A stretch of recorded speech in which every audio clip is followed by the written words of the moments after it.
Bonjour et bienvenue dans 3 questions sur votre nouveau rendez-vous. Ce 3e épisode est consacré aux réunions avec vos élus CSE. Quand, comment, avec qui?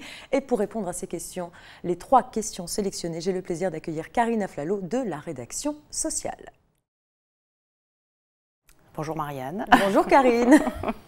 Alors la première question nous a été posée par Patricia, assistante RH. La voici. Les nouveaux élus veulent que les réunions aient systématiquement lieu chaque 3e mardi du mois à 9h30. Ils veulent faire figurer cette exigence dans le règlement intérieur du CSE. Est-on obligé d'accepter? Eh bien, je vous répondrai absolument pas. Et je vous mets au défi de trouver une seule disposition dans le Code du travail qui prévoit une telle constance, une telle rigidité dans le choix de la date et de l'heure des réunions par l'employeur.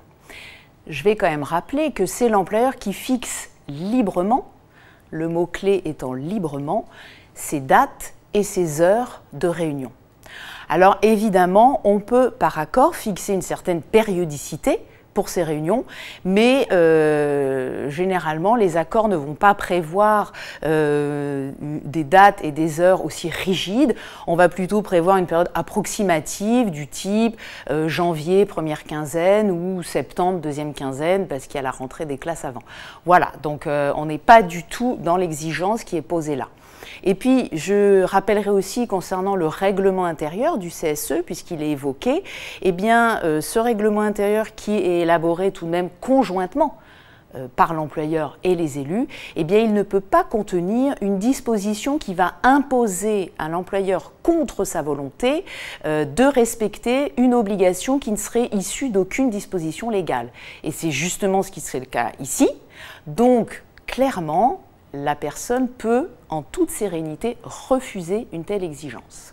Merci Karine pour ces précisions. Passons à présent à la 2e question posée par Antonin des services RH qui se demande si l'on doit obligatoirement transmettre l'ordre du jour des réunions aux élus suppléants alors qu'ils n'y assistent pas. Alors là, je répondrai oui.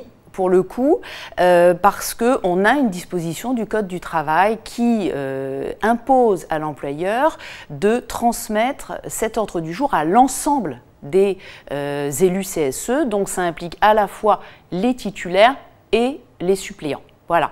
Il y a une chose par contre que l'employeur n'a pas à transmettre aux suppléants, c'est la convocation à cette réunion, pardon, pas à l'ordre du jour, voilà, sauf si le suppléant doit spécifiquement ici remplacer un titulaire.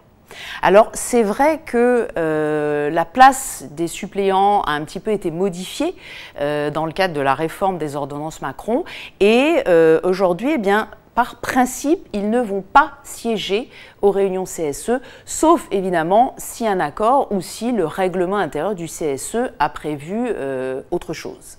Merci Karine. On termine avec la question de Frédéric, juriste, qui nous dit « Les élus refusent que seulement 4 des 6 réunions annuelles portent sur la santé et la sécurité. Ils souhaitent pouvoir aborder ces questions à chaque réunion. Peut-on refuser ?» Karine.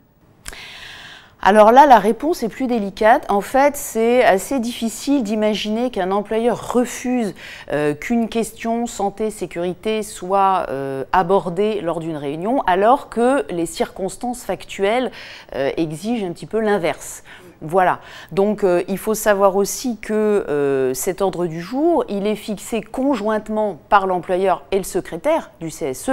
Donc le secrétaire, il peut parfaitement vouloir prévoir à chaque ordre du jour une question santé-sécurité. Voilà, et puis il faut savoir que ce chiffre de 4 réunions sur 6 qui est indiqué dans la question, eh bien en fait c'est un chiffre plancher, un chiffre minimum prévu par le Code du travail, c'est-à-dire que c'est minimum 4 réunions sur 6 dans les entreprises d'au moins 50 salariés qui devront traiter dans le cadre de l'intégralité de la réunion ou uniquement sur un certain moment de la réunion, de questions de santé et sécurité. Il faut savoir aussi que l'accord qui va traiter de la périodicité des réunions du CSE, effectivement, il ne peut pas prévoir, si l'employeur s'y oppose, que l'intégralité des réunions feront l'objet d'un point santé-sécurité, mais à l'inverse aussi, si l'accord a dit qu'il y aura uniquement 4 réunions sur 6 qui auront un tel point, besoin. Si, encore une fois, les circonstances factuelles exigent qu'il y ait plus de 4 des 6 réunions qui abordent ces questions, ce sera difficile de refuser.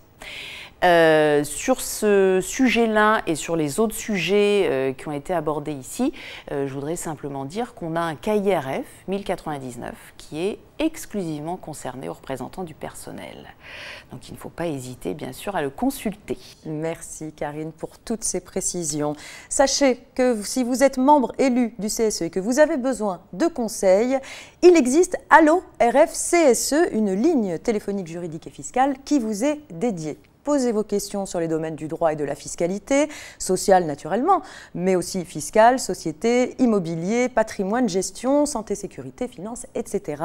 Disponible immédiatement et sans limite d'usage, Allo RFCSE vous permet d'intervenir en toute connaissance de cause sur la vie sociale et juridique de votre entreprise et de défendre ainsi au mieux les intérêts des salariés.